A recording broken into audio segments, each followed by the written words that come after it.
বন্ধুরা, আজকে শুধুমাত্র আলু দিয়ে চিংড়ি মাছ রান্না করে দেখাবো, তাও আবার টমেটো ছাড়া। বর্তমান সময়ে অনেকেরই ইউরিক অ্যাসিড বেশি হওয়ার সমস্যা থাকে, তাদের তো একদমই টমেটো খাওয়া বারণ থাকে। আর আমার রান্নাগুলিতে বেশিরভাগই আমি টমেটো ছাড়াই করি। তোমরা যদি টমেটো ছাড়া রান্না করতে চাও তবে আমার ভিডিওগুলো ফলো করতে পারো। রান্নাটা শুরু করার আগে আমি চিংড়ি মাছগুলোকে ভালো করে কেটে ধুয়ে নিয়েছি। এবার এর মধ্যে পরিমাণ মতো হলুদ লবণ মাখিয়ে নিলাম। এবার একটা কড়াইয়ে সর্ষের তেল গরম করে নিয়ে তার মধ্যে এক এক করে মাছগুলো ভেজে নেব।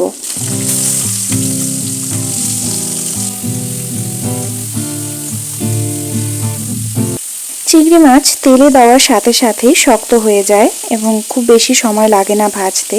ভাজা হয়ে গেলে তেল থেকে উঠিয়ে নিচ্ছি। এবার বেঁচে যাওয়া তেলের মধ্যেই আলুগুলো ভেজে নেব। আলুগুলোকে আমি একটু বড় বড় করে কেটেছি।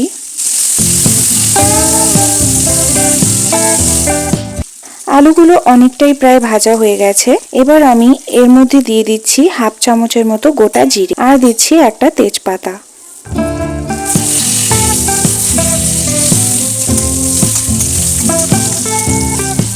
তেজপাতা আর জিরেগুলো ভালো মতো ভাজা হয়ে গেলে এবার এর মধ্যে থেতো করে রাখা আদা, কাঁচা লঙ্কা, পেঁয়াজ আর রসুন দিয়ে দিচ্ছি। এগুলোকে সবগুলোই আমি হালকা একটু থিতিয়ে নিয়েছিলাম।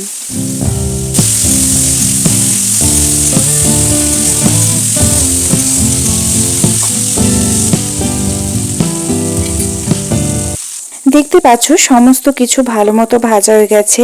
এবার এর মধ্যে দিচ্ছি সামান্য একটুখানি জল, যাতে কড়াইয়ের সাথে লেগে না যায়।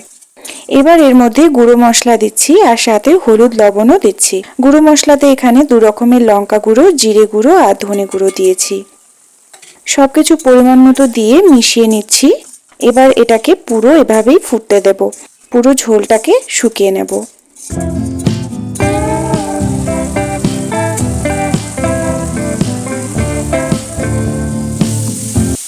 এখন কিন্তু আগের পুরো মশলা থেকে জলটা শুকিয়ে গেছে। এবার আমি দেব বেশি পরিমাণে জল। এই জলটা দিচ্ছি আলুগুলো সেদ্ধ হওয়ার জন্য। জল দিয়ে ঢেকে দিচ্ছি, এতে করে তাড়াতাড়ি সেদ্ধ হবে। কিছুক্ষণ পর ঢাকনা খুললে দেখব অনেকটাই জল শুকিয়ে গেছে এবং আলুগুলোও সেদ্ধ হয়ে গেছে। এবার এর মধ্যে ভেজে রাখা চিংড়ি মাছগুলোও দিয়ে দিলাম।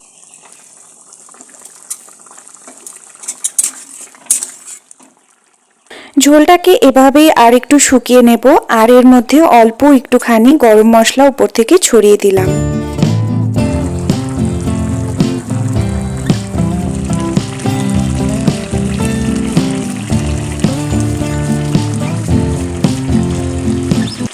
প্রায় অনেকটা জলই এখন শুকিয়ে গেছে, এতটুকু ঝোল আমার রাখতে হবে। তো রান্নাটা আমার একদম হয়ে গেছে। এবার আমি এটা গরম গরম ভাতের সাথে পরিবেশন করব।